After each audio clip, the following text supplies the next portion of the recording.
யாழ்ப்பாணத்தில் குடிவரவு மற்றும் குடியகழ்வு திணைக்களத்தின் பிராந்திய அலுவலகத்தை ஆரம்பிப்பதற்கு அமைச்சரவை அனுமதி வழங்கியுள்ளதாக அறிய முடிகின்றது. இன்னும் ஓரிரு வாரங்களில் இயங்கு நிலையை அடையக்கூடிய வகையில் யாழ்ப்பாணத்தில் கடவுச்சீட்டு அலுவலகத்துக்கான பணிகள் வேகமாக நடைபெற்று வருகின்றன. கடந்த தை மாதம் யாழ்ப்பாணம் மாவட்ட செயலகத்தில் இடம்பெற்ற ஒருங்கிணைப்பு குழு கூட்டத்தில் கலந்து கொண்ட ஜனாதிபதி யாழ்ப்பாணத்தில் கடவுச்சீட்டு அலுவலகம் அமைக்கப்படும் என்ற அறிவித்தலை வழங்கியதோடு கடவுச்சீட்டு அலுவலகத்துக்காக மாவட்ட செயலகத்தில் ஒதுக்கப்பட்ட இடத்தையும் அவர் பார்வையிட்டிருந்தார்.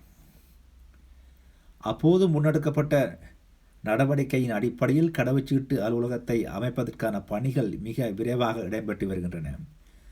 இதேவேளை யாழ்ப்பாணம் மாவட்ட குடிவரவு குடியகழ்வு திணைக்களத்தில் கடமையாற்ற ஒரு நாள் சேவைக்கான வலைத்தள சேவைக்கு கோரிக்கை முன்வைக்கப்பட்ட போதிலும் யாழ்ப்பாணம் மாவட்டத்திலிருந்து போதிய அளவு விண்ணப்பங்கள் பெறவில்லை என அறிய முடிகின்றது.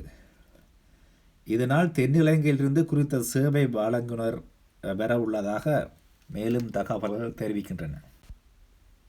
மற்றொரு செய்தியாக யாழ் போதனா வைத்தியசாலைக்குள் நூதனமான முறையில் காவல்துறையினரின் கண்ணில் மண்ணை தூவி இடம்பெற்ற போதைப்பொருள் வியாபாரம் நேற்று மாவட்ட விசேட குற்றத்தடுப்பு பிரிவினரால் பிடிபட்டது.